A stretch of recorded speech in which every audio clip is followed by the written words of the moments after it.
जुगात सच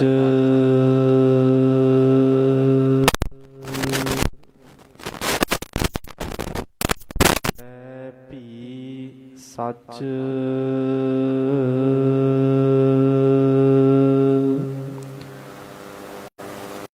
नानक होसी भी सच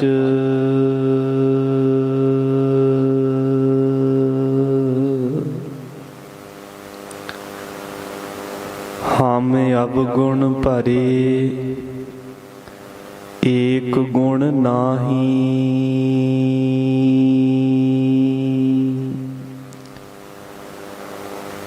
अमृत छाड़ बिखै बिख खाई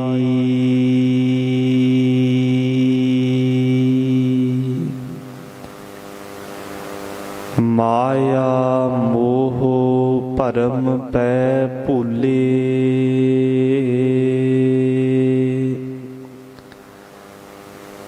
सुत दारा स्यों प्रीत लगाई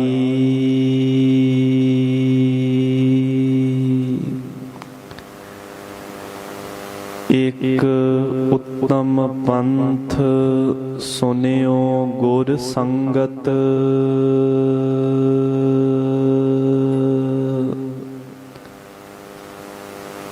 तेह मिलंत जम त्रास मिटाई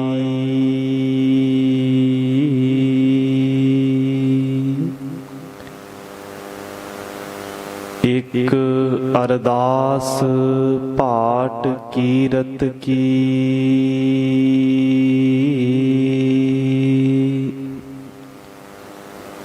गुर रामदास राखो सरनाई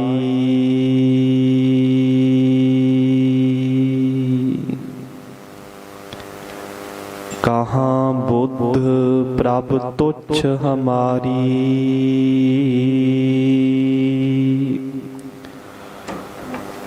बरन सकै महिमा जो तिहारी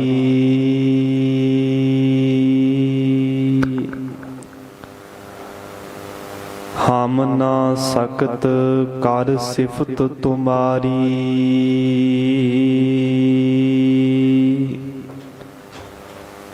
आप लेहो तुम कथा सुधारी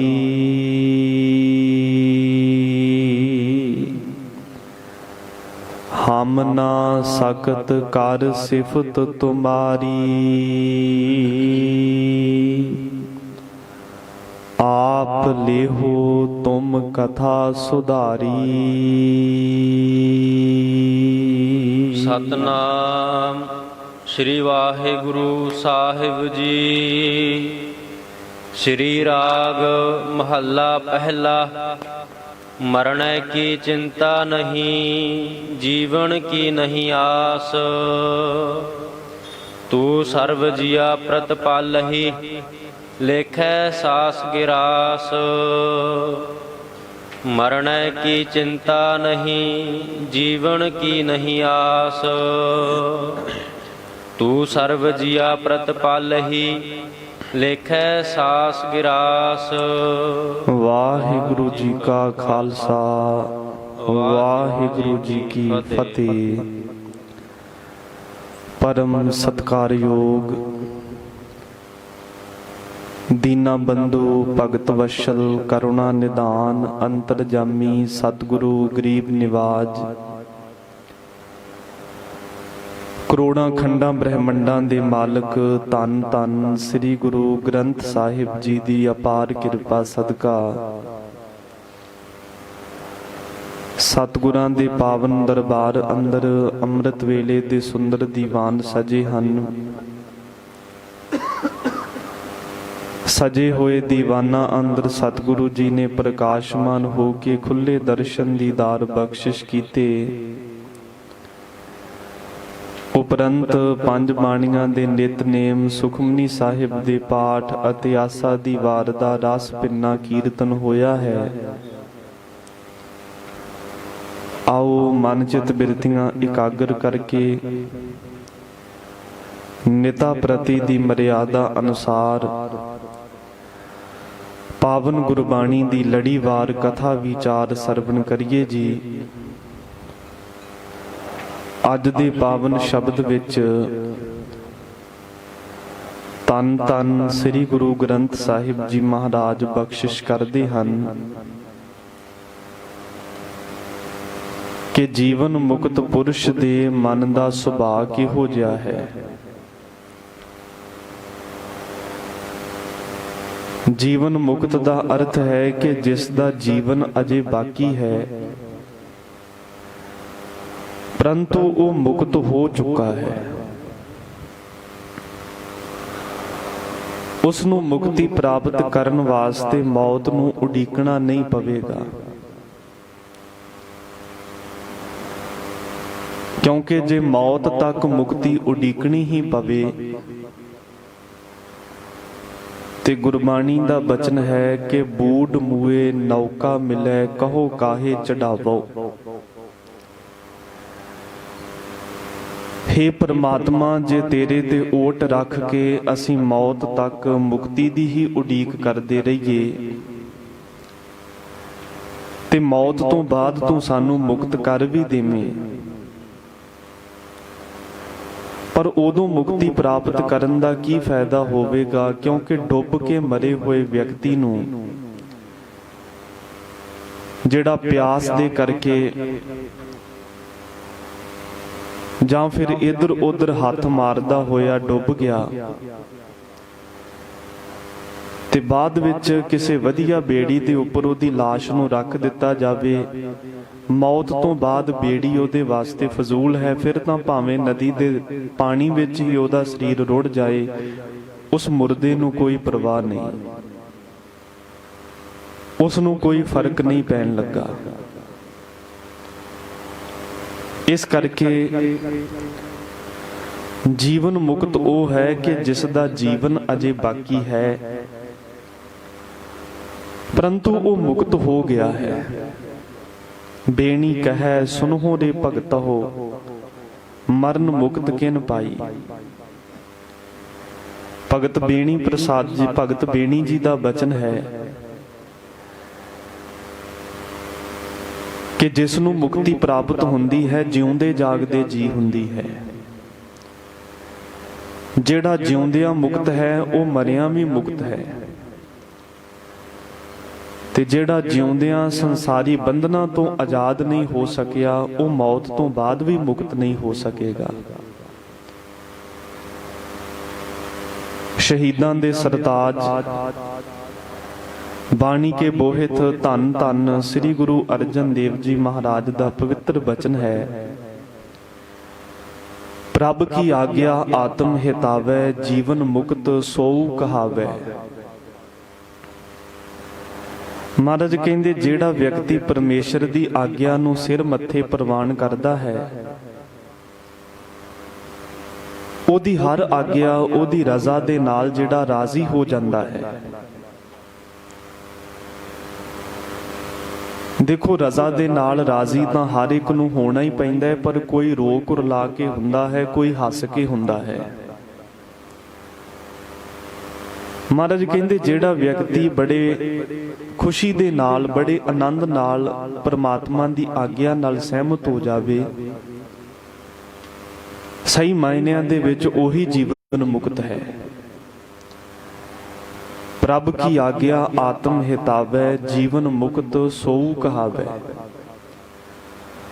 अगलियां तुकां विच सतगुरु जी ने जीवन मुक्त दीआं निशानियां दसियां ने। तैसा हरख तैसा उस सोग, सदा आनंद तह नहीं वियोग। तैसा सुवर्ण तैसी उस माटी, तैसा अमृत तैसी बिख खाटी। महाराज कहते जीवन मुक्त दीआं नज़रां दे विच अमृत ते जहर बराबर है। भाव अमृत दी न्याई स्वादले पदार्थ ते जहर वर्गे कौड़े कसैले सलूने जां फिक्के ਸਾਰੇ ਰਸ ਬਰਾਬਰ ਹੀ ਨੇ। ਤੈਸਾ ਮਾਨ ਤੈਸਾ ਅਭਿਮਾਨ, ਤੈਸਾ ਰੰਕ ਤੈਸਾ ਰਾਜਾਨ। ਉਹਨਾਂ ਗੁਰਮੁਖਾਂ ਨੂੰ ਭਾਵੇਂ ਕੋਈ ਸਿਰੋਂ ਪਾਓ ਦੇ ਕੇ ਸਨਮਾਨ ਕਰੇ, ਉਹਦੇ ਨਾਲ ਮੋਹ ਨਹੀਂ ਕਰਦੇ, ਤੇ ਭਾਵੇਂ ਕੋਈ ਉਹਨਾਂ ਦਾ ਅਪਮਾਨ ਕਰੇ, ਭਾਵ ਬੋਲ ਕਬੋਲ ਬੋਲੇ, ਉਹਦੇ ਨਾਲ ਨਫ਼ਰਤ ਨਹੀਂ ਕਰਦੇ। ਦੋਵਾਂ ਨੂੰ ਇੱਕ ਦ੍ਰਿਸ਼ਟੀ ਦੇ ਨਾਲ ਦੇਖਦੇ ਹਨ। ਬਾਣੀ ਦਾ ਬਚਨ ਹੈ, ਸਹਿਣਸ਼ੀਲ ਸੰਤੰ ਸਮ ਮਿਤਰਸ ਦੁਰਜਨ ਹੈ। ਨਾਨਕ ਭੋਜਨ ਅਨੇਕ ਪ੍ਰਕਾਰੇਣ, ਨਿੰਦਕ ਆਵਦ ਹੋਏ ਉਪਤਿਸ਼ਟ ਤੇ। ਸੰਤ ਦਾ ਸੁਭਾਅ ਬੜਾ ਸਹਿਣਸ਼ੀਲਤਾ ਵਾਲਾ ਹੈ। ਸਹਿਣਸ਼ੀਲ ਸੰਤੰ ਸਮ ਮਿਤਰਸ ਦੁਰਜਨ ਹੈ। ਮਿਤਰਸ ਕਹੀਏ ਮਿੱਤਰ ਦੋਸਤ, ਦੁਰਜਨ ਦੁਸ਼ਮਣ ਵੈਰੀ।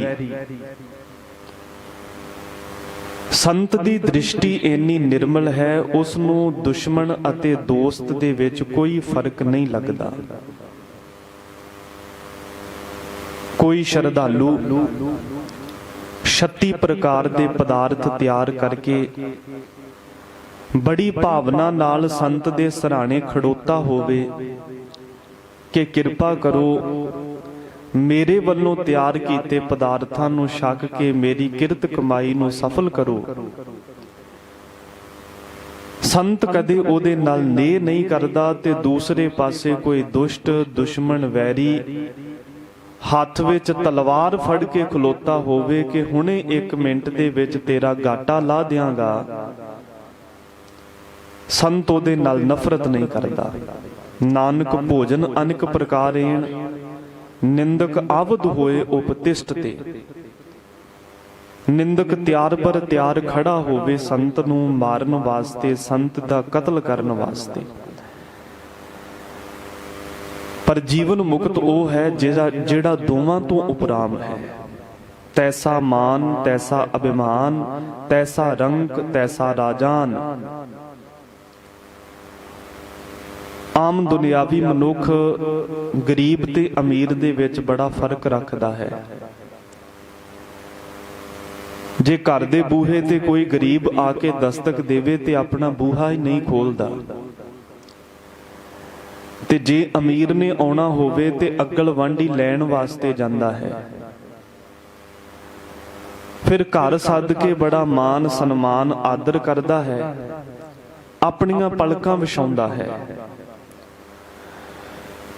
ਅਮੀਰ ਦੇ ਵਾਸਤੇ ਬਹੁਤ ਜ਼ਿਆਦੀ ਮਹਿਮਾਨ ਨਿਵਾਜ਼ੀ ਕੀਤੀ ਜਾਂਦੀ ਹੈ, ਤੇ ਗਰੀਬ ਨੂੰ ਧੱਕੇ ਮਾਰ ਕੇ ਘਰੋਂ ਬਾਹਰ ਕੱਢ ਦਿੱਤਾ ਜਾਂਦਾ ਹੈ। ਬੰਦਾ ਗਰੀਬ ਤੇ ਅਮੀਰ ਵਿੱਚ ਬੜਾ ਫਰਕ ਸਮਝਦਾ ਹੈ।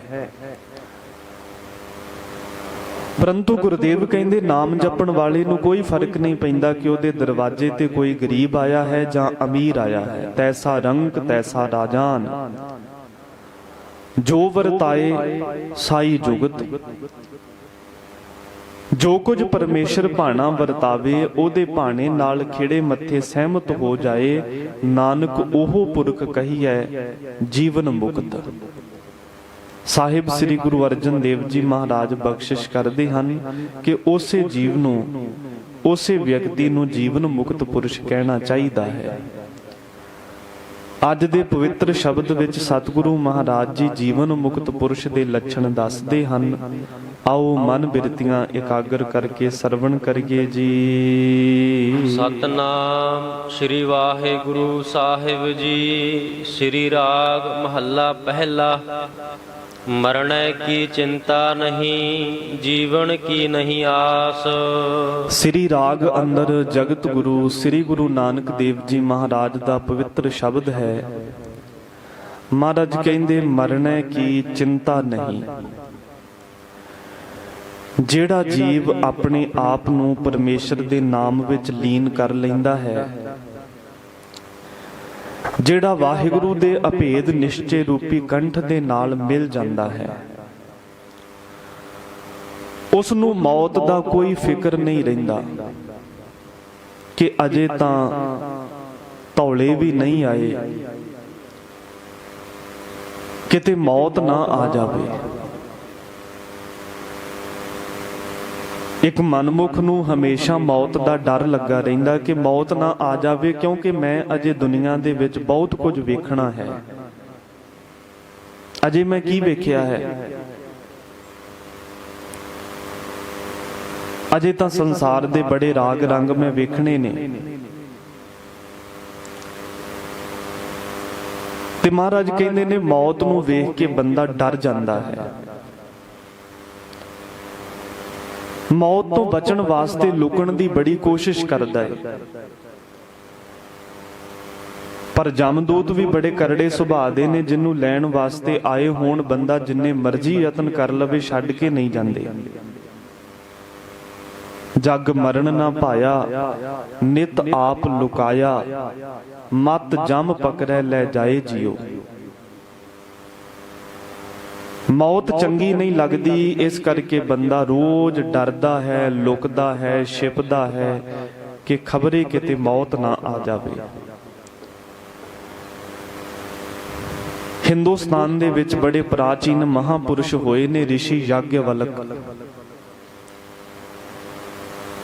ਉਹਨਾਂ ਦੀ ਉਮਰ 200 ਸਾਲ ਦੀ ਹੋਈ। ਪੋਤਰਿਆਂ ਪੜਪੋਤਰਿਆਂ ਵਾਲੇ ਹੋ ਗਏ।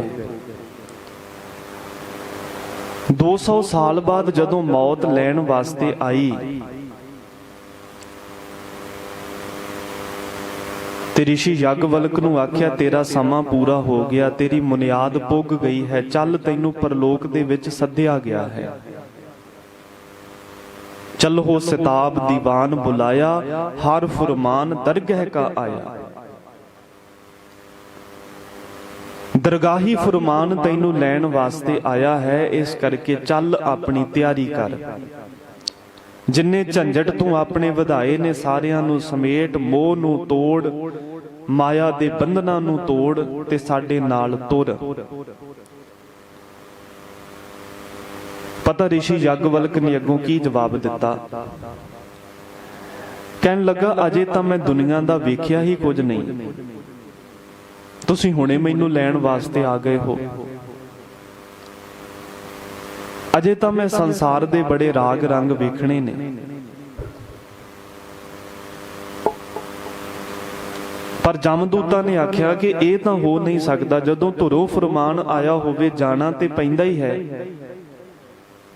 ਪਰ ਤੂੰ ਫਿਰ ਵੀ ਰਿਸ਼ੀ ਹੈ, ਤੈਨੂੰ ਛੋਟ ਕਰ ਦਿੰਦੇ ਹਾਂ ਕਿ ਜੇ ਤੂੰ ਆਪ ਨਹੀਂ ਜਾਣਾ ਤੇ ਆਪਣੀ ਥਾਂ ਤੇ ਕਿਸੇ ਹੋਰ ਨੂੰ ਭੇਜ ਦੇ। ਰਿਸ਼ੀ ਯਾਗਵਲਕ ਕਹਿੰਦਾ, ਮੇਰਾ ਆਪਣੇ ਪੁੱਤਰ ਦੇ ਨਾਲ ਬੜਾ ਮੋਹ ਹੈ, ਇਹਨੇ ਕਦੀ ਵੀ ਮੇਰਾ ਬਚਨ ਨਹੀਂ ਮੋੜਿਆ, ਇਸ ਕਰਕੇ ਮੇਰੀ ਥਾਂ ਤੇ ਪਰਲੋਕ ਨੂੰ ਚਾਲਾ ਮੇਰਾ ਪੁੱਤਰ ਪਾਵੇਗਾ। ਜਦੋਂ ਜਮਾ ਨੇ ਉਹਦੇ ਪੁੱਤ ਨੂੰ ਆਖਿਆ ਕਿ ਚੱਲ ਤੂੰ ਤਿਆਰੀ ਕੱਸ, ਤੈਨੂੰ ਲਿਜਾਣ ਦਾ ਸਮਾਂ ਆ ਗਿਆ, ਤੇ ਅੱਗੋਂ ਪੁੱਤ ਕਹਿਣ ਲੱਗਾ ਕਿ ਜੇ 200 ਸਾਲ ਦੀ ਉਮਰ ਭੋਗ ਕੇ ਮੇਰੇ ਪਿਤਾ ਨੇ ਦੁਨੀਆ ਦਾ ਕੁਝ ਨਹੀਂ ਵੇਖਿਆ, ਤੇ ਫਿਰ ਮੈਂ ਪੁੱਤਰ ਹੋ ਕੇ ਭਲਾ ਦੁਨੀਆ ਦਾ ਕੀ ਕੁਝ ਵੇਖ ਲਿਆ, ਮੈਨੂੰ ਵੀ ਅਜੇ ਸਮਾਂ ਚਾਹੀਦਾ ਹੈ। ਜਮਾ ਨੇ ਆਖਿਆ, ਚੱਲ ਪੁੱਤ ਨਹੀਂ ਤੇ ਕਿਸੇ ਪੋਤਰੇ ਨੂੰ ਤੋਰ ਦੇ। ਜਦੋਂ ਪੋਤਰੇ ਨੂੰ ਪੁੱਛਿਆ, ਉਹਨਾਂ ਆਖਿਆ, ਸਾਡੀ ਤੇ ਅਜੇ ਯੁਵਾ ਅਵਸਥਾ ਹੈ, ਸਾਡਾ ਦਾਦਾ ਤੇ ਬੁੱਢਾ ਹੋ ਗਿਆ, ਅਸੀਂ ਤੇ ਅਜੇ ਦੁਨੀਆ ਦਾ ਵੇਖਿਆ ਕੁਝ ਨਹੀਂ, ਅਸੀਂ ਫਿਰ ਦਾਦੇ ਦੀ ਥਾਂ ਤੇ ਕਿਵੇਂ ਚਲੇ ਜਾਈਏ। ਆਪਸ ਦੇ ਵਿੱਚ ਕਸ਼ਮਕਸ਼ ਚੱਲ ਰਹੀ ਸੀ। ਇੱਕ ਵੀਰ ਦੂਸਰੇ ਵੀਰ ਨੂੰ ਕਹਿ ਰਿਹਾ ਸੀ, ਤੂੰ ਚਲਾ ਜਾ, ਦੂਸਰਾ ਕਹਿੰਦਾ ਤੂੰ ਚਲਾ ਜਾ, ਕਿਉਂਕਿ ਜਗ ਮਰਨ ਨਾ ਪਾਇਆ, ਨਿਤ ਆਪ ਲੁਕਾਇਆ, ਮਤ ਜਮ ਪਕੜੈ ਲੈ ਜਾਏ ਜਿਉ। ਇਸੇ ਕਸ਼ਮਕਸ਼ ਦੇ ਦਰਮਿਆਨ ਇੱਕ ਪੜਪੋਤਰਾ ਆਪਣੀ ਬਾਹ ਖੜੀ ਕਰਕੇ ਜਮਦੂਤਾਂ ਨੂੰ ਕਹਿਣ ਲੱਗਾ, ਚੱਲੋ ਮੈਂ ਤੁਹਾਡੇ ਨਾਲ ਜਾਣ ਵਾਸਤੇ ਤਿਆਰ ਹਾਂ। ਜਮਦੂਤ ਬੜੇ ਹੈਰਾਨ ਹੋਏ ਕਿ ਜਿੱਥੇ ਦਾਦਾ ਨਹੀਂ ਜਾ ਰਿਹਾ, ਪਿਤਾ ਨਹੀਂ ਜਾ ਰਿਹਾ, ਪੋਤਰੇ ਨਹੀਂ ਜਾ ਰਹੇ, ਪਰ ਪੜਪੋਤਰਾ ਬੜਾ ਜਾਣ ਨੂੰ ਕਾਹਲਾ ਹੈ। ਉਹਨਾਂ ਹੈਰਾਨ ਹੋ ਕੇ ਪੁੱਛ ਹੀ ਲਿਆ ਕਿ ਤੇਰੇ ਵੱਡ ਵਡੇਰੇ ਤਾਂ ਪਰਲੋਕ ਨੂੰ ਜਾਣ ਵਾਸਤੇ ਮੰਨਦੇ ਨਹੀਂ, ਉਹ ਬੜੀ ਚਿੰਤਾ ਕਰਦੇ ਨੇ, ਡਰਦੇ ਨੇ, पर तू इन्नी जल्दी जाण वास्ते किवें तैयार हो गया? उन्हें अगों हस के जवाब दिता, कहंदा ठीक है मेरी उम्र बड़ी थोड़ी है, पर अज ये सारी लड़ाई सारा झगड़ा वेख के मैनू एक गल दा ज्ञान हो गया कि जे 200 साल उम्र भोग के मेरा पड़दादा अजे तक नहीं रज सकिया ते एदा मतलब कि उम्र जिन्नी मर्जी लंबी हो जावे बंदा कदे रजदा ही नहीं। बस जदों ही इस गल का ज्ञान होया ते मैं सोचा कि फिर भावें अज मर जाइए भावें कल मर जाइए, जदों मरना ते है ही ते फिर अज ही संसार नूं छड्ड के चले जांदे हां। मैं वेख्या भावें दुनिया ते कख नहीं, पर मैनू इस गल का ज्ञान हो गया कि जिथे 200 साल उम्र भोगण वाला भी नहीं रजिया, इहदा मतलब कि संसार विच रह के कदे कोई रजदा ही नहीं। बाणी दा बचन है, खान जीवन की बहुती आस, लेखै तेरे सास गिरास। उंज तां बंदे दे मन विच बहुत ज्यादा इच्छावां ने,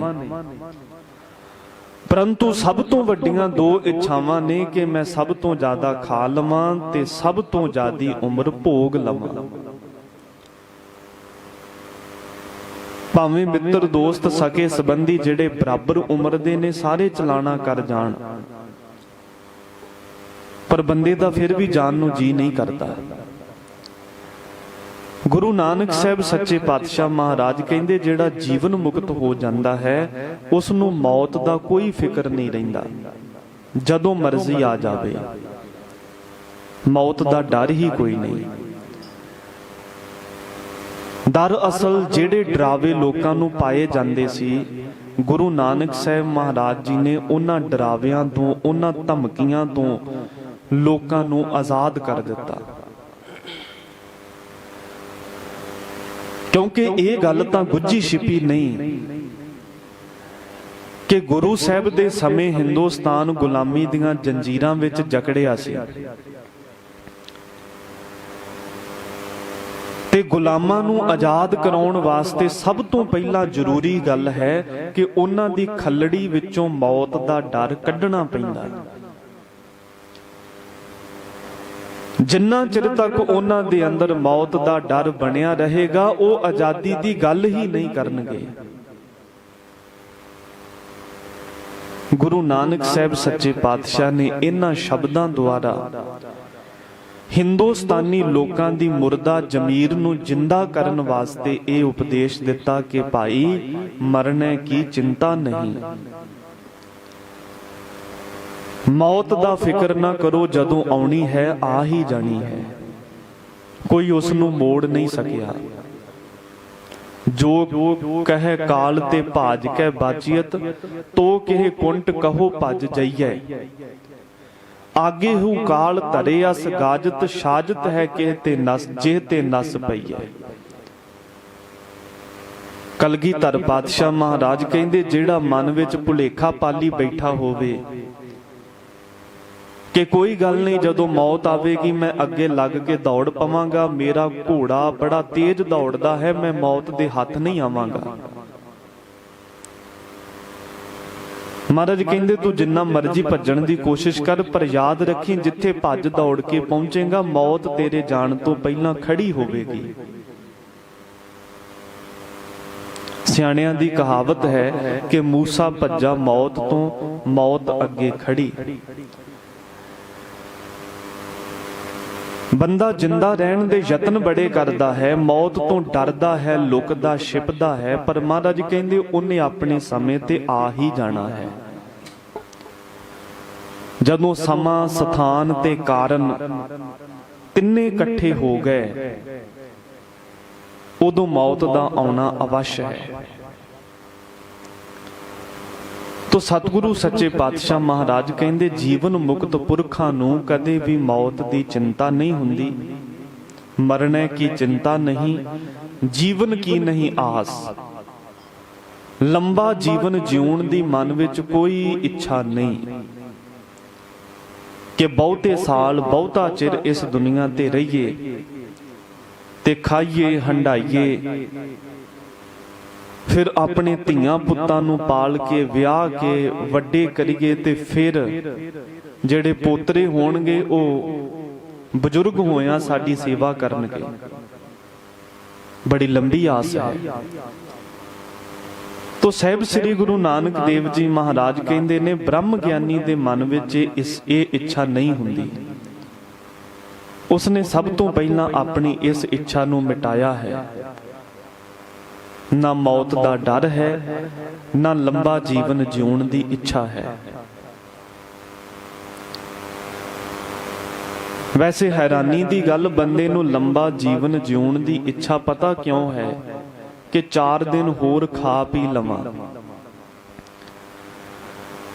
ਤੇ ਅਕਸਰ ਹਰ ਬੰਦਾ ਕਹਿ ਦਿੰਦਾ ਕਿ ਦੁਨੀਆ ਤੋਂ ਲੈ ਵੀ ਕੀ ਜਾਣਾ, ਖਾ ਪੀ ਜਾਣਾ ਹੈ, ਹੋਰ ਇਥੋਂ ਕੀ ਲੈ ਜਾਣਾ। ਪਰ ਜਦ ਕਿ ਬੰਦਾ ਡੂੰਘਾਈ ਨਾਲ ਸੋਚਦਾ ਨਹੀਂ ਕਿ ਜਿਹੜਾ ਖਾਦਾ ਪੀਤਾ ਵੀ ਹੈ ਉਹ ਵੀ ਵਿਸ਼ਟਾ ਬਣ ਜਾਣਾ ਹੈ, ਉਹ ਵੀ ਬੰਦੇ ਨੇ ਨਾਲ ਨਹੀਂ ਲੈ ਕੇ ਜਾਣਾ। ਜਿਉਣਾ ਇਸ ਵਾਸਤੇ ਹੈ ਕਿ ਜ਼ਿਆਦਾ ਖਾ ਲਈਏ, ਤੇ ਖਾਣਾ ਇਸ ਵਾਸਤੇ ਹੈ ਕਿ ਜ਼ਿਆਦਾ ਜੀ ਲਈਏ। ਦੋਵੇਂ ਪ੍ਰਬਲ ਇੱਛਾਵਾਂ ਨੇ ਤੇ ਦੋਵੇਂ ਹੀ ਇੱਕ ਦੂਜੀ ਤੇ ਨਿਰਭਰ ਨੇ। ਖਾਣਾ ਇਸ ਵਾਸਤੇ ਕਿ ਜਿਉਂਦੇ ਰਹੀਏ, ਜਿਉਣਾ ਇਸ ਵਾਸਤੇ ਕਿ ਖਾਂਦੇ ਰਹੀਏ। ਤੇ ਗੁਰੂ ਪਾਤਸ਼ਾਹ ਕਹਿੰਦੇ ਨੇ, ਜਿਸ ਸਰੀਰ ਦੇ ਵਿੱਚ ਤੂੰ ਸਵਾਦਲੇ ਪਦਾਰਥਾਂ ਨੂੰ ਪਾਉਂਦਾ ਹੈ, ਬੜੇ ਤਰ੍ਹਾਂ ਤਰ੍ਹਾਂ ਦੇ ਪਕਵਾਨ, ਵੰਨ ਸੁਵੰਨੇ ਪਦਾਰਥ ਛਕਦਾ ਹੈ, ਤੈਨੂੰ ਪਤਾ ਤੇਰਾ ਸਰੀਰ ਕਿੰਨਾ ਅਪਵਿੱਤਰ ਹੈ, ਉਹਨਾਂ ਵੰਨ ਸੁਵੰਨੇ ਸਵਾਦਲੇ ਪਦਾਰਥਾਂ ਨੂੰ ਵੀ ਗੰਦਗੀ ਬਣਾ ਦਿੰਦਾ ਹੈ। ਕਿਉਂਕਿ ਜਦੋਂ ਰਸੋਈ ਦੇ ਵਿੱਚ ਪ੍ਰਸ਼ਾਦਾ ਤਿਆਰ ਹੁੰਦਾ ਹੈ, ਜਦੋਂ ਮਸਾਲੇਦਾਰ ਭੋਜਨ ਨੂੰ ਤੜਕੇ ਲੱਗਦੇ ਨੇ, ਉਦੋਂ ਤੇ ਵਿੱਚੋਂ ਮਹਿਕਾਂ ਆਉਂਦੀਆਂ ਨੇ। ਲੇਕਿਨ ਜਦੋਂ ਉਹ ਪਾਪੀ ਤਨ ਦੇ ਵਿੱਚ ਸੁੱਟ ਦਿੱਤਾ ਜਾਂਦਾ ਹੈ ਤੇ ਇਸ ਅਪਵਿੱਤਰ ਸਰੀਰ ਨਾਲ ਛੂਹ ਕੇ ਦੇਵ ਅਖਵਾਉਣ ਵਾਲੇ, ਦੇਵਤੇ ਅਖਵਾਉਣ ਵਾਲੇ ਅੰਨ, ਪਾਣੀ, ਘਿਓ ਇਤਿਆਦਿਕ ਇਹ ਵੀ ਅਪਵਿੱਤਰ ਹੋ ਜਾਂਦੇ ਨੇ। ਗੁਰਬਾਣੀ ਦਾ ਪਾਵਨ ਬਚਨ ਹੈ ਕਿ ਪਹਿਲਾਂ ਸੁੱਚਾ ਆਪ ਹੋਏ, ਸੁੱਚੇ ਬੈਠਾ ਆਏ, ਸੁੱਚਾ ਹੋਏ ਕਹਿ ਜੀਵਿਆ ਲੱਗਾ ਪੜਨ ਸ਼ਲੋਕ, ਕੋਹਥੀ ਜਾਈ ਸਟਿਆ ਕਿਸ ਇਹੋ ਲੱਗਾ ਦੋਖ, ਅੰਨ ਦੇਵਤਾ ਪਾਣੀ ਦੇਵਤਾ ਬੈਸੰਤਰ ਦੇਵਤਾ ਲੂਣ, ਪੰਜਵਾਂ ਪਾਇਆ ਕਿਰਤ ਤਾਂ ਹੋਆ ਪਾਕ ਪਵਿੱਤ, ਪਾਪੀ ਸਿਉ ਤਨ ਗੱਡਿਆ ਥੁੱਕਾਂ ਪਈਆਂ ਤਿੱਤ। ਜਦੋਂ ਇਸ ਅਪਵਿੱਤਰ ਸਰੀਰ ਨੇ ਸਵਾਦਲੇ ਪਕਵਾਨਾਂ ਨੂੰ ਵੀ ਵਿਸ਼ਟਾ ਬਣਾ ਦਿੱਤਾ ਤੇ ਫਿਰ ਬੰਦਾ ਥੁੱਕ ਕੇ ਲੰਘਦਾ ਹੈ। ਉਸ ਵਿਸ਼ਟਾ ਦੇ ਕੋਲੋਂ, ਗੰਦਗੀ ਕੋਲੋਂ ਥੁੱਕ ਕੇ ਲੰਘਦਾ ਹੈ। ਤਾਂ ਕਰਕੇ ਮਹਾਰਾਜ ਸੱਚੇ ਪਾਤਸ਼ਾਹ ਕਹਿੰਦੇ, ਜਿਹੜੀ ਖਾਣ ਤੇ ਜੀਵਨ ਦੀ ਤੈਨੂੰ ਲੰਬੀ ਆਸ ਹੈ, ਇਹ ਆਸ ਤੇਰੀ ਵਿਅਰਥ ਹੈ। ਕਿਉਂਕਿ ਬਹੁਤਾ ਚਿਰ ਖਾ ਕੇ, ਬਹੁਤਾ ਚਿਰ ਭੋਗ ਕੇ ਅੱਜ ਤੱਕ ਦੁਨੀਆ ਤੇ ਕੋਈ ਵੀ ਨਹੀਂ ਰੱਜਿਆ। ਲੰਬੀਆਂ ਉਮਰਾਂ, ਬਹੁਤ ਬਹੁਤ ਜ਼ਿਆਦੀਆਂ ਲੰਬੀਆਂ ਉਮਰਾਂ ਭੋਗੀਆਂ ਕਈ ਰਿਸ਼ੀਆਂ ਮੁਨੀਆਂ ਨੇ, ਪਰ ਫਿਰ ਵੀ ਉਹਨਾਂ ਦਾ ਜਾਣ ਨੂੰ ਜੀ ਨਹੀਂ ਸੀ ਕਰਦਾ। ਇਸ ਕਰਕੇ ਸੰਸਾਰ ਇੱਕ ਐਸੀ ਸਰਾਂ ਹੈ, ਐਸਾ ਮੁਸਾਫਿਰਖਾਨਾ ਹੈ, ਜਿੱਥੋਂ ਜਾਣਾ ਹਰ ਇੱਕ ਨੂੰ ਹੀ ਪੈਂਦਾ ਹੈ। ਤਾਂ ਕਰਕੇ ਮਹਾਰਾਜ ਕਹਿੰਦੇ, ਕਦੇ ਵੀ ਮੌਤ ਦੀ ਚਿੰਤਾ ਨਾ ਕਰੋ ਤੇ ਲੰਬਾ ਜੀਵਨ ਜਿਉਣ ਦੀ ਇੱਛਾ ਨਾ ਰੱਖੋ। ਤੂੰ ਸਰਬ ਜੀਆ ਪ੍ਰਤਪਾਲਹੀ, ਲੇਖੈ ਸਾਸ ਗਿਰਾਸ। ਹੇ ਪਰਮਾਤਮਾ, ਧਰਤੀ ਤੇ ਤੂੰ ਜਿੰਨੇ ਜੀਵ ਪੈਦਾ ਕੀਤੇ ਨੇ, ਉਹਨਾਂ ਸਾਰਿਆਂ ਦੀ ਪ੍ਰਤਿਪਾਲਣਾ ਕਰਦਾ ਹੈ, ਭਾਵ ਰਿਜ਼ਕ ਦਿੰਦਾ ਹੈ। 184 ਜੋਨ ਉਪਾਈ, ਮਾਨਸ ਕਉ ਪ੍ਰਭ ਦੀ ਵਡਿਆਈ। ਮਹਾਰਾਜ ਬਾਣੀ ਅੰਦਰ ਕਹਿੰਦੇ ਕਿ 84 ਲੱਖ ਜੋਨ ਉਪਾਈ, ਰਿਜ਼ਕ ਦੀਆ ਸਭ ਹੂੰ ਕਉ ਤਦ ਕਾ। ਹਰ ਇੱਕ ਜੀਵ ਦੇ ਰਹਿਣ ਦਾ ਟਿਕਾਣਾ ਵੱਖ-ਵੱਖ ਹੈ। ਫਿਰ ਹਰ ਜੀਵ ਦੀ ਖੁਰਾਕ ਵੀ ਵੱਖਰੀ ਵੱਖਰੀ ਹੈ। ਕਿਸੇ ਨੂੰ ਖੁਰਾਕ ਬੜੀ ਆਸਾਨੀ ਨਾਲ ਮਿਲ ਜਾਂਦੀ ਹੈ, ਕਿਸੇ ਨੂੰ ਬੜੀ ਮੁਸ਼ਕਿਲ ਨਾਲ ਮਿਲਦੀ ਹੈ। ਕੋਈ ਕੋਈ ਜੀਵ ਜੰਤੂ ਮਾਸਾਹਾਰੀ ਨੇ, ਕੋਈ ਸ਼ਾਕਾਹਾਰੀ ਨੇ। ਕਈ ਦਿਨ ਜੰਗਲ ਦੇ ਵਿੱਚ ਸ਼ੇਰ ਨੂੰ ਭੁੱਖਿਆਂ ਰਹਿਣਾ ਪੈਂਦਾ, ਪਰ ਕਦੇ ਵੀ ਘਾਹ ਨਹੀਂ ਖਾਂਦਾ। ਤੇ ਗਊ ਵੀ ਮਰਦੀ ਮਰ ਜਾਵੇਗੀ, ਪਰ ਕਦੇ ਮਾਸ ਨਹੀਂ ਖਾਂਦੀ। ਪਰਮੇਸ਼ਰ ਨੇ ਕਿਸੇ ਨੂੰ ਸ਼ਾਕਾਹਾਰੀ, ਕਿਸੇ ਨੂੰ ਮਾਸਾਹਾਰੀ ਬਣਾਇਆ ਹੈ। ਹਰ ਜੀਵ ਦੇ ਰਹਿਣ ਦਾ ਥਾਂ ਟਿਕਾਣਾ ਵੱਖਰਾ ਹੈ। ਫਿਰ ਵੇਖੋ, ਜਿਹੜੇ ਜੀਵ ਪਾਣੀ ਵਿੱਚ ਵਸਦੇ ਨੇ, ਪਰਮੇਸ਼ਰ ਨੇ ਉਹਨਾਂ ਦੇ ਰਿਜ਼ਕ ਦਾ ਵੀ ਇੰਤਜ਼ਾਮ ਕੀਤਾ ਹੈ। ਤਾਂ ਕਰਕੇ ਸਾਹਿਬ ਕਹਿੰਦੇ, ਕਾਹੇ ਰੇ ਮਨ ਚਿਤਵਹਿ ਉਦਮ, ਜਾਂ ਆਹਰ ਹਰ ਜੀਉ ਪਰਿਆ। ਸੈਲ ਪੱਥਰ ਮਹਿ ਜੰਤ ਉਪਾਏ, ਤਾਂ ਕਾ ਰਿਜ਼ਕ ਆਗੈ ਕਰ ਤਰਿਆ। ਹੇ ਮੇਰੇ ਮਨ, ਤੂੰ ਕਾਦੇ ਵਾਸਤੇ ਫਿਕਰ ਕਰਦਾ ਹੈ? ਕਾਦੇ ਵਾਸਤੇ ਤੂੰ ਚਿੰਤਾ ਕਰਦਾ ਹੈ? ਕਿਉਂਕਿ ਪਰਮੇਸ਼ਰ ਨੇ ਪੱਥਰਾਂ ਦੇ ਵਿੱਚ ਜਿਹੜੇ ਕੀੜੇ ਪੈਦਾ ਕੀਤੇ ਨੇ, ਉਹਨਾਂ ਨੂੰ ਵੀ ਖੁਰਾਕ ਮੁਹੱਈਆ ਕੀਤੀ ਹੈ। ਰੱਬ ਕਦੇ ਕਿਸੇ ਨਾਲ ਵਿਤਕਰਾ ਨਹੀਂ ਕਰਦਾ ਤੇ ਹਰ ਜੀਵ ਨੂੰ ਥਾਂ ਥਾਈ ਰਿਜ਼ਕ ਪਹੁੰਚਾਉਂਦਾ ਹੈ। ਸਿਰ ਸਿਰ ਰਿਜ਼ਕ ਸੰਭਾਹੇ ਠਾਕੁਰ। ਸਿਰ ਸਿਰ ਭਾਵ ਥਾਂ ਥਾਈ, ਜਿੱਥੇ ਕੋਈ ਜੀਵ ਬੈਠਾ ਹੈ ਉੱਥੇ ਹੀ ਰਿਜ਼ਕ ਪਹੁੰਚਾਉਂਦਾ ਹੈ। ਹੈਰਾਨੀ ਹੋਵੇਗੀ, 6 ਮਹੀਨੇ ਸੱਪ ਖੁੱਡ ਵਿੱਚ ਵੜ ਕੇ ਬੈਠਾ ਰਹਿੰਦਾ ਹੈ, ਪਰ ਪਰਮਾਤਮਾ ਉਹਦੀ ਖੁਰਾਕ ਦਾ ਪ੍ਰਬੰਧ ਖੁੱਡ ਵਿੱਚ ਹੀ ਕਰ ਦਿੰਦਾ ਹੈ, ਕਿਉਂਕਿ ਸੱਪ ਮਿੱਟੀ ਖਾ ਕੇ ਗੁਜ਼ਾਰਾ ਕਰ ਲੈਂਦਾ। ਮਿੱਟੀ ਨੂੰ ਆਪਣੀ ਖੁਰਾਕ ਬਣਾਉਂਦਾ ਹੈ। ਫਿਰ ਪਰਮੇਸ਼ਰ ਨੇ ਸੱਪ ਦੇ ਅੰਦਰ ਐਸਾ ਸਿਸਟਮ ਬਣਾਇਆ ਕਿ ਉਹਨੂੰ ਪਾਣੀ ਪੀਣ ਦੀ ਲੋੜ ਨਹੀਂ ਪੈਂਦੀ। ਹਵਾ ਦੇ ਵਿੱਚ ਜਿੰਨੀ ਨਮੀ ਹੈ, ਆਕਸੀਜਨ ਦੇ ਵਿੱਚ ਜਿੰਨੀ ਨਮੀ ਹੈ, ਸੱਪ ਇਸੇ ਦੇ ਵਿੱਚੋਂ ਹੀ ਆਪਣੀ ਪਾਣੀ ਦੀ ਕਮੀ ਨੂੰ ਪੂਰਾ ਕਰਦਾ ਹੈ। ਜਦੋਂ ਉਹ ਸਾਹ ਲੈਂਦਾ ਤੇ ਜਿੰਨੀ ਉਹਦੇ ਸਰੀਰ ਨੂੰ ਪਾਣੀ ਦੀ ਜ਼ਰੂਰਤ ਹੁੰਦੀ ਹੈ, ਪਰਮੇਸ਼ਰ ਨੇ ਇਹ ਨਿਯਮ ਬਣਾਇਆ ਕਿ ਉਸੇ ਹਵਾ ਦੇ ਵਿੱਚੋਂ ਹੀ ਪਾਣੀ ਬਣ ਜਾਂਦਾ ਹੈ ਤੇ ਸੱਪ ਦੀ ਪਿਆਸ ਵੀ ਬੁਝ ਜਾਂਦੀ ਹੈ। ਹੁਣ ਖੁੱਡ ਵਿੱਚ ਵੜ ਕੇ ਬੈਠਾ ਹੀ ਸਾਹ ਲੈਂਦਾ ਹੈ ਤੇ ਉੱਥੇ ਹੀ ਮਿੱਟੀ ਖਾ ਕੇ 6 ਮਹੀਨੇ ਬੈਠਾ ਗੁਜ਼ਾਰਾ ਕਰਦਾ ਰਹਿੰਦਾ। ਸਿਰ ਸਿਰ ਰਿਜ਼ਕ ਸੰਭਾਹੇ ਠਾਕੁਰ। ਤਾਂ ਕਰਕੇ ਹਜੂਰ ਸੱਚੇ ਪਾਤਸ਼ਾਹ ਕਹਿੰਦੇ ਨੇ, ਹੇ ਭਾਈ, ਜਿੱਥੇ ਪਰਮੇਸ਼ਰ ਨੇ 84 ਲੱਖ ਜੂਨਾਂ ਪੈਦਾ ਕੀਤੀਆਂ ਨੇ, ਉਹਨਾਂ ਦਾ ਰਿਜ਼ਕ ਵੀ ਪੈਦਾ ਕੀਤਾ ਹੈ। ਫਿਰ ਉਹ ਇੰਨਾ ਵੱਡਾ ਦਾਤਾ ਹੈ ਕਿ ਰਿਜ਼ਕ ਪਹਿਲਾਂ ਪੈਦਾ ਕਰਦਾ ਹੈ, ਬੰਦੇ ਨੂੰ ਜਨਮ ਬਾਅਦ ਵਿੱਚ ਦਿੰਦਾ ਹੈ। ਜੀ ਜੰਤ ਸਭ ਪਾਛੈ ਕਰਿਆ, ਪ੍ਰਿਥਮੇ ਰਿਜ਼ਕ ਸਮਾਹਾ। ਪਹਿਲੋਂ ਦੇ ਤੈਂ ਰਿਜ਼ਕ ਉਪਾਹਾ, ਪਿੱਛੋਂ ਤੇ ਤੈਂ ਜੰਤ ਉਪਾਹਾ। ਪਹਿਲਾਂ ਰੋਜੀ ਰੋਟੀ ਦਾ ਇੰਤਜ਼ਾਮ ਕੀਤਾ ਹੈ, ਉਸ ਤੋਂ ਬਾਅਦ ਵਿੱਚ ਜੀਵ ਨੂੰ ਜਨਮ ਦਿੰਦਾ ਹੈ। ਤੋ ਮਹਾਰਾਜ ਇਸ ਕਰਕੇ ਕਹਿੰਦੇ, ਤੂੰ ਸਰਬ ਜੀਆਂ ਪ੍ਰਤਪਾਲ ਹੀ। ਹੇ ਪ੍ਰਮਾਤਮਾ, ਤੂੰ ਸਾਰੇ ਜੀਵਾਂ ਦੀ ਪ੍ਰਤਪਾਲਨਾ ਕਰਦਾ ਹੈ। ਤੁਮ ਦਾਤੇ ਠਾकुर ਪ੍ਰਤਪਾਲਕ, ਨਾਇਕ ਖਸਮ ਹਮਾਰੇ। ਨਿਮਖ ਨਿਮਖ ਤੁਮ ਹੀ ਪ੍ਰਤਪਾਲਹੁ, ਹਮ ਬਾਰਿਕ ਤੁਮਰੇ ਧਾਰੇ। ਜਿਵੇਂ ਮਾਤਾ ਪਿਤਾ ਆਪਣੇ ਬੱਚੇ ਦੀ ਸੰਭਾਲ ਕਰਦੇ ਨੇ,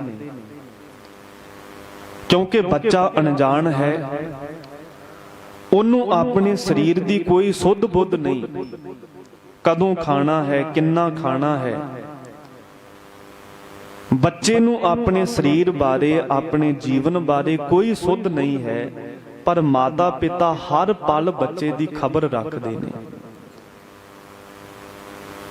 ਇੱਕ ਪਲ ਵੀ ਮਾਂ ਆਪਣੀਆਂ ਅੱਖਾਂ ਤੋਂ ਪੁੱਤ ਨੂੰ ਓਹਲੇ ਨਹੀਂ ਹੋਣ ਦਿੰਦੀ,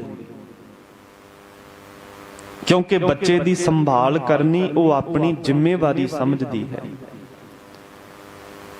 ਗੁਰੂ ਪਾਤਸ਼ਾਹ ਕਹਿੰਦੇ ਨੇ, ਜਿਵੇਂ ਮਾਤਾ ਪਿਤਾ ਬੱਚਿਆਂ ਦੀ ਸੰਭਾਲ ਕਰਦੇ ਹਨ, ਇਸੇ ਤਰ੍ਹਾਂ ਪਰਮੇਸ਼ਰ ਆਪਣੇ ਪੈਦਾ ਕੀਤੇ ਜੀਆਂ ਦੀ ਸੰਭਾਲ ਕਰਦਾ ਹੈ।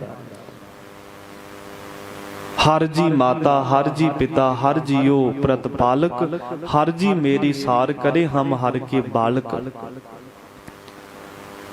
ਸਾਹਿਬ ਕਹਿੰਦੇ ਪਰਮੇਸ਼ਰ ਹੀ ਸਾਡੀ ਸਾਰ ਸੰਭਾਲ ਕਰਦਾ ਹੈ, ਅਸੀਂ तमाम ਜੀਵ ਉਹਦੇ ਬੱਚੇ ਹਾਂ। ਲੇਖੈ ਸਾਸ ਗਿਰਾਸ, ਹੇ ਜੀਵ ਤੂੰ ਜਿੰਨੇ ਸਵਾਸ ਲੈਂਦਾ ਹੈ, ਤੇ ਗਿਰਾਸ ਦਾ ਅਰਥ ਹੈ ਗ੍ਰਾਹੀਆਂ, ਜਿੰਨੀਆਂ ਭੋਜਨ ਦੀਆਂ ਬੁਰਕੀਆਂ, ਰੋਟੀ ਦੀਆਂ ਬੁਰਕੀਆਂ ਆਪਣੇ ਮੂੰਹ ਵਿੱਚ ਪਾਉਂਦਾ ਹੈ ਕਰਦੇ ਹਨ ਜੀ। ਅੰਤਰ ਕੀ ਗਤ ਜਾਣੀਐ, ਗੁਰ ਮਿਲੀਐ ਸੰਕ ਉਤਾਰ। ਜਦੋਂ ਗੁਰੂ ਸਾਹਿਬ ਨੂੰ ਮਿਲਦੇ ਹਾਂ ਤੇ ਆਪਣੇ ਸ਼ੰਕੇ ਉਤਾਰ ਦੇਣੇ ਚਾਹੀਦੇ ਨੇ, ਕਿਉਂਕਿ ਗੁਰੂ ਤੇਰੇ ਹਿਰਦੇ ਦੀ ਗਤ ਮਤਲਬ ਹਾਲਤ ਨੂੰ ਜਾਣਦਾ ਹੈ। ਸਤਿਗੁਰੂ ਤੋਂ ਕੁਝ ਵੀ ਲੁਕੋਇਆ ਨਹੀਂ ਜਾ ਸਕਦਾ। ਦੁਨੀਆ ਸਾਹਮਣੇ ਪਰਦੇ ਪਾਏ ਜਾ ਸਕਦੇ ਨੇ, ਪਰੰਤੂ ਗੁਰੂ ਤਾਂ ਹਿਰਦੇ ਨੂੰ ਦੇਖਦਾ ਹੈ। ਮਹਾਰਾਜ ਦਾ ਬਚਨ ਹੈ, ਲੂਕ ਕਮਾਵੇ ਕਿਸ ਤੇ, ਜਾਂ ਸਭ ਕੋ ਰਹਿ ਹਦੂਰ। ਜਿਵੇਂ ਗੋਇੰਦਵਾਲ ਸਾਹਿਬ ਦੇ ਤਪੇ ਬਾਰੇ ਮਹਾਰਾਜ ਨੇ ਬਚਨ ਕੀਤਾ ਸੀ ਕਿ ਅੰਦਰ ਬਹਿ ਤਪਾ ਪਾਪ ਕਮਾਏ, ਬਾਹਰ ਬਹਿ ਪੰਚਾਂ ਵਿੱਚ ਤਪਾ ਸਦਾਏ। ਹਰ ਅੰਦਰਲਾ ਪਾਪ ਪੰਚਾਂ ਨੂੰ ਉੱਗਾ ਕਰ ਵੇਖਾਲਿਆ। ਜਦੋਂ ਤਪਾ ਪਰਦੇ ਵਿੱਚ ਹੁੰਦਾ ਹੈ ਉਦੋਂ ਵਿਕਾਰ ਕਮਾਉਂਦਾ ਹੈ, ਉਦੋਂ ਇਹ ਮੰਦ ਕਰਮ ਕਰਦਾ ਹੈ। ਪਰ ਜਦੋਂ ਲੋਕਾਂ ਦੀ ਪੰਚਾਇਤ ਵਿੱਚ, ਜਦੋਂ ਸਭਾ ਵਿੱਚ ਬੈਠਣਾ ਹੁੰਦਾ, ਉਦੋਂ ਲਿਸ਼ਕ ਪੁਸ਼ਕ ਕੇ ਸੋਹਣੇ ਕੱਪੜੇ ਪਾ ਕੇ ਤੇ ਫਿਰ ਆਪਣੇ ਸਰੀਰ ਤੇ ਅਤਰ ਫਲੇਲ ਛਿੜਕ ਕੇ ਬੜੀ ਸੋਭਾ ਬਣਾ ਲੈਂਦਾ। ਪਰ ਵਾਹਿਗੁਰੂ ਬੜਾ ਡਾਢਾ ਹੈ, ਉਹ ਪਰਦੇ ਵਿੱਚ ਕਮਾਏ ਹੋਏ ਪਾਪਾਂ ਦਾ ਵੀ ਪਰਦਾ ਜ਼ਾਹਰ ਕਰਕੇ ਲੋਕਾਂ ਨੂੰ ਦਿਖਾ ਦਿੰਦਾ। ਹਰ ਅੰਦਰਲਾ ਪਾਪ ਪੰਚਾਂ ਨੂੰ ਉੱਗਾ ਕਰ ਵੇਖਾਲਿਆ। ਤੋ ਇਸ ਵਾਸਤੇ ਸਾਹਿਬ ਕਹਿੰਦੇ ਗੁਰੂ ਕੋਲੋਂ ਕੁਝ ਲੁਕਾਉਣਾ ਨਹੀਂ ਚਾਹੀਦਾ ਭਾਈ।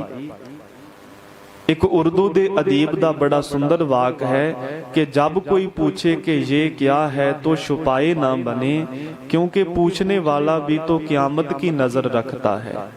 ਜੇ ਕੋਈ ਪੁੱਛ ਹੀ ਲਵੇ ਕਿ ਗੱਲ ਕੀ ਹੈ ਤੇ ਫਿਰ ਲੁਕਾਉਣਾ ਨਹੀਂ ਬਣਦਾ, ਕਿਉਂਕਿ ਜਿਹੜਾ ਇੰਨਾ ਪੁੱਛ ਰਿਹਾ ਹੈ ਨਾ ਕਿ ਗੱਲ ਕੀ ਹੈ, ਉਹਨੂੰ ਅਸਲ ਵਿੱਚ ਪਤਾ ਹੁੰਦਾ ਹੀ ਹੈ ਕਿ ਗੱਲ ਹੈ ਕੀ। ਜਬ ਕੋਈ ਪੁੱਛੇ ਕਿ ਕਿਆ ਹੈ ਤੋ ਛੁਪਾਏ ਨਾ ਬਣੇ, ਉਦੋਂ ਲੁਕਾਉਣਾ ਨਹੀਂ ਚਾਹੀਦਾ, ਭਾਵ ਲੁਕਾਇਆ ਜਾ ਹੀ ਨਹੀਂ ਸਕਦਾ। ਤੇ ਗੁਰੂ ਕੋਲੋਂ ਤਾਂ ਕੁਝ ਛਿਪ ਸਕਦਾ ਹੀ ਨਹੀਂ।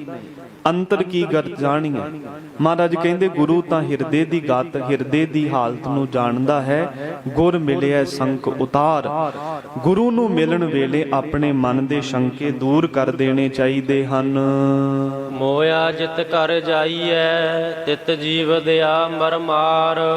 ਮੋਇਆ ਜਿਤ ਕਰ ਜਾਈਐ, ਜਦੋਂ ਪੰਜ ਵਿਕਾਰ ਮੋਇਆ ਭਾਵ ਮਰ ਜਾਂਦੇ ਹਨ, ਤੇ ਇਹਨਾਂ ਦੇ ਮਰਨ ਤੋਂ ਬਾਅਦ ਜਿਸ ਘਰ ਦੇ ਵਿੱਚ ਜੀਵ ਪਹੁੰਚਦਾ ਹੈ, ਭਾਵ ਸੱਚਖੰਡ ਵਿੱਚ ਪਹੁੰਚਦਾ ਹੈ, ਤਿਤ ਜੀਵਦਿਆਂ ਮਰ ਮਾਰ। ਉਹਨਾਂ ਵਿਕਾਰਾਂ ਨੂੰ ਜਿਉਂਦੇ ਜਾਗਦੇ ਜੀ ਹੀ ਮਾਰ ਦੇਣਾ ਚਾਹੀਦਾ ਹੈ। ਅਨਹਦ ਸ਼ਬਦ ਸੁਹਾਵਣੇ, ਪਾਈਐ ਗੁਰ ਵਿਚਾਰ। ਜਿਹੜੇ ਹੱਦ ਤੋਂ ਰਹਿਤ ਪਰਮੇਸ਼ਰ ਦੀ ਸਿਫਤ ਦੇ ਵਾਜੇ ਨੇ, ਉਹ ਬੜੇ ਸੁਹਾਵਣੇ ਭਾਵ ਸੁੰਦਰ ਹਨ। ਪਾਈਐ ਗੁਰ ਵਿਚਾਰ, ਉਹਨਾਂ ਸੁੰਦਰ ਵਾਜਿਆਂ ਦਾ ਸੰਗੀਤ ਤਾਂ ਹੀ ਸੁਣਨ ਨੂੰ ਮਿਲਦਾ ਹੈ ਜੇ ਗੁਰੂ ਦੀ ਵਿਚਾਰ ਨਾਲ ਜੁੜ ਜਾਈਏ। ਅਨਹਦ ਬਾਣੀ ਪਾਈਐ, ਤਹ ਹਉਮੈ ਹੋਏ ਵਿਨਾਸ਼। ਪਰਮੇਸ਼ਰ ਦੀ ਸਿਫਤ ਸਲਾਹ ਦੀ ਹੱਦ ਤੋਂ ਰਹਿਤ ਜੋ ਬਾਣੀ ਹੈ, ਉਸ ਨੂੰ ਪ੍ਰਾਪਤ ਕਰਕੇ ਹਉਮੈ ਹੰਕਾਰ ਦਾ ਨਾਸ ਹੋ ਜਾਂਦਾ ਹੈ। ਸਤਿਗੁਰ ਸੇਵੇ ਆਪਣਾ, ਹਉ ਸਦ ਕੁਰਬਾਨੈ ਤਾਸ। ਜਿਹੜੇ ਜੀਵ ਸਤਿਗੁਰੂ ਦੀ ਸੇਵਾ ਕਰਦੇ ਨੇ, ਪਰਮੇਸ਼ਰ ਦਾ ਭਜਨ ਕਰਦੇ ਨੇ, ਗਰੀਬ ਨਿਵਾਜ ਕਹਿੰਦੇ ਉਹਨਾਂ ਤੋਂ ਅਸੀਂ ਸਦਾ ਹੀ ਬਲਿਹਾਰ ਜਾਂਦੇ ਹਾਂ। ਹੜ ਦਰਗਹਿ ਪੈ ਨਾਈਐ, ਮੁਖ ਹਰ ਨਾਮ ਨਿਵਾਸ। ਉਹਨਾਂ ਜੀਵਾਂ ਨੂੰ ਦਰਗਾਹ ਦੇ ਵਿੱਚ ਖੜਿਆ ਜਾਂਦਾ ਹੈ ਤੇ ਉੱਥੇ ਲਿਜਾ ਕੇ ਪਹਿਨਾਈਏ ਭਾਵ ਮਾਣ ਸਤਕਾਰ ਦੀ ਪੋਸ਼ਾਕ ਪਹਿਨਾਈ ਜਾਂਦੀ ਹੈ, ਸਿਰੋਂ ਪਾਉ ਦਿੱਤੇ ਜਾਂਦੇ ਨੇ। ਮੁਖ ਹਰ ਨਾਮ ਨਿਵਾਸ, ਜਿਨ੍ਹਾਂ ਦੀ ਰਸਨਾ ਤੇ ਪਰਮੇਸ਼ਰ ਦੇ ਨਾਮ ਦਾ ਵਾਸ ਹੈ। ਜਹ ਦੇਖਾ ਤਹ ਰਵ ਰਹੇ, ਸਿਵ ਸ਼ਕਤੀ ਕਾ ਮੇਲ। ਸਾਹਿਬ ਕਹਿੰਦੇ ਅਸੀਂ ਜਿੱਧਰ ਨੂੰ ਵੀ ਵੇਖਦੇ ਹਾਂ, ਸਾਨੂੰ ਉੱਥੇ ਹੀ ਪਰਮੇਸ਼ਰ ਰਮਿਆ ਹੋਇਆ ਨਜ਼ਰ ਆਉਂਦਾ ਹੈ। ਸਿਵ ਸ਼ਕਤੀ ਕਾ ਮੇਲ। ਸ਼ਿਵ ਭਾਵ ਕਲਿਆਣ ਸਰੂਪ ਵਾਹਿਗੁਰੂ ਤੇ ਸ਼ਕਤੀ ਦਾ ਅਰਥ ਹੈ ਮਾਇਆ। ਮਾਇਆ ਤੇ ਪਰਮੇਸ਼ਰ ਦਾ ਹੀ ਮੇਲ ਨਜ਼ਰ ਆਉਂਦਾ ਹੈ। ਭਾਵ ਸੰਸਾਰ ਦੇ ਅੰਦਰ ਜਿੰਨੀ ਖੇਡ ਵਰਤ ਰਹੀ ਹੈ ਇਹ ਮਾਇਆ ਦੀ ਹੀ ਖੇਡ ਹੈ ਤੇ ਮਾਇਆ ਦੇ ਵਿੱਚ ਜਿਹੜੀ ਜੋਤ ਹੈ, ਮਾਇਆ ਦੇ ਅੰਦਰ ਜੋ ਸੱਤਾ ਹੈ ਉਹ ਪਰਿਪੂਰਨ ਪਰਮਾਤਮਾ ਦੀ ਹੈ। ਇਸ ਕਰਕੇ ਸਾਨੂੰ ਸਭ ਥਾਵਾਂ ਤੇ ਰਮਿਆ ਹੋਇਆ ਵਾਹਿਗੁਰੂ ਦਿਸਦਾ ਹੈ। ਤ੍ਰਿਹੁ ਗੁਣ ਬੰਦੀ ਦੇਹੁਰੀ ਜੋ ਆਇਆ ਜਗ ਸੋ ਖੇਲ। ਇਹ ਦੇਹੁਰੀ ਭਾਵ ਸਰੀਰ ਤਿੰਨਾਂ ਗੁਣਾਂ ਦੇ ਵਿੱਚ ਬੱਝਾ ਹੋਇਆ ਹੈ, ਰਜੋ ਗੁਣ, ਤਮੋ ਗੁਣ ਤੇ ਸਤੋ ਗੁਣ। ਤੇ ਜਿਹੜਾ ਵੀ ਇਸ ਸੰਸਾਰ ਦੇ ਤਮਾਸ਼ੇ ਵਿੱਚ ਆਇਆ ਹੈ ਉਹ ਖੁਦ ਇਥੋਂ ਦਾ ਤਮਾਸ਼ਾ ਬਣ ਗਿਆ ਹੈ। ਜੋ ਆਇਆ ਜਗ ਸੋ ਖੇਲ, ਉਹ ਇਸੇ ਹੀ ਖੇਡ ਵਿੱਚ ਪਰਚ ਗਿਆ ਤੇ ਪਰਚਣ ਤੋਂ ਬਾਅਦ ਉਹਨੂੰ ਭੁੱਲ ਗਿਆ ਕਿ ਮੈਂ ਕਰਨ ਕੀ ਆਇਆ ਸੀ। ਖੇਡ ਦੇ ਵਿੱਚ ਹੀ ਮਨ ਮੌਜਾਂ ਕਰਨ ਲੱਗ ਪਿਆ। ਇਹਨਾਂ ਮਨੋਰੰਜਨਾਂ ਦੇ ਵਿੱਚ ਪੈ ਕੇ ਹੀ ਆਪਣਾ ਸਮਾਂ ਬਰਬਾਦ ਕਰ ਲਿਆ। ਵਿਜੋਗੀ ਦੁਖ ਵਿਛੜੇ ਮਨ ਮੁਖ ਲਹਿ ਨਾ ਮੇਲ। ਜਿਹੜੇ ਵਿਜੋਗੀ ਵਿਛੜੇ ਹੋਏ ਨੇ ਉਹ ਸਦਾ ਹੀ ਦੁਖੀ ਰਹਿੰਦੇ ਨੇ। ਰੱਬ ਤੋਂ ਵਿਛੜੀਆਂ ਹੋਈਆਂ ਜੀਵ ਇਸਤਰੀਆਂ ਸਦਾ ਹੀ ਦੁਖੀ ਨੇ। ਮਨਮੁਖ ਲਹਿ ਹੈ ਨਾ ਮੇਲ। ਤੇ ਮਨਮੁਖ ਭਾਵ ਜਿਨ੍ਹਾਂ ਨੇ ਮਨ ਨੂੰ ਮੁਖੀ ਬਣਾਇਆ ਹੈ ਉਹ ਕਦੇ ਵੀ ਪਰਮੇਸ਼ਰ ਨਾਲ ਮੇਲ ਮਿਲਾਪ ਨਹੀਂ ਕਰ ਸਕਦੇ।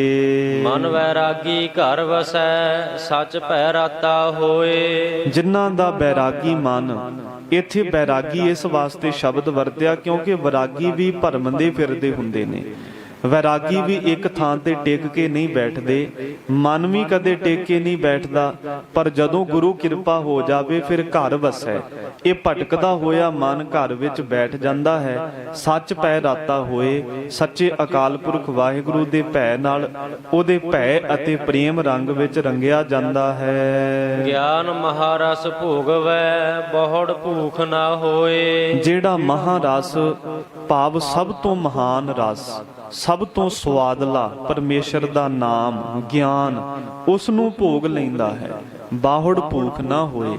ਫਿਰ ਉਹਨੂੰ ਸੰਸਾਰੀ ਪਦਾਰਥਾਂ ਦੀ ਭੁੱਖ ਨਹੀਂ ਲੱਗਦੀ। ਨਾਨਕ ਇਹ ਮਨ ਮਾਰ ਮਿਲ ਭੀ ਫਿਰ ਦੁੱਖ ਨਾ ਹੋਏ। ਸਾਹਿਬ ਸ੍ਰੀ ਗੁਰੂ ਨਾਨਕ ਦੇਵ ਜੀ ਮਹਾਰਾਜ ਪਵਿੱਤਰ ਸ਼ਬਦ ਦੀ ਸਮਾਪਤੀ ਕਰਦੇ ਬਖਸ਼ਿਸ਼ ਕਰਦੇ ਹਨ ਕਿ ਇਸ ਮਨ ਨੂੰ ਮਾਰ ਲੈਣਾ ਕਰ।